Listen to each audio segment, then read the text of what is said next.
Jordan में अमेरिकी base पर हुए हमले के बाद अमेरिका ने बयान जारी किया है। अमेरिकी सदर जो बाइडेन ने कहा है कि इस हमले का जवाब हर हाल में दिया जाएगा और कसूरवारों को बख्शा नहीं जाएगा।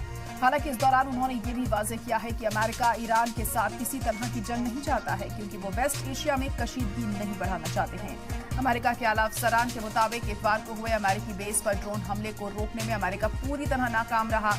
अमेरिकी अफसरान का कहना था कि दरअसल उसी वक्त एक और अमेरिकी ड्रोन बेस पर लौट रहा था, जिससे इस बात की गलतफहमी हो गई कि ये इसी ड्रोन के साथ है या नहीं। हमला इसलिए नहीं रोका जा सका क्योंकि ड्रोन अपने टारगेट के बिल्कुल करीब पहुंच गया था। इस हमले में अमेरिकी फौज के 3 जवान मारे गए थे, जबकि 40 से ज्यादा जख्मी हो गए।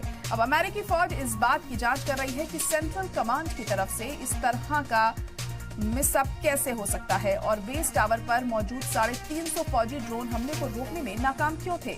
अमेरिका ने हमले में मारे गए जवानों की तस्वीर भी जारी की है। जवानों की मौत के बाद उनके घर में मातम का माहौल है। हमले ने वेस्ट एशिया में ईरान हामी मलेशिया के खिलाफ अमेरिकी फौजी सिक्योरिटी पर भी सवाल उठाए हैं।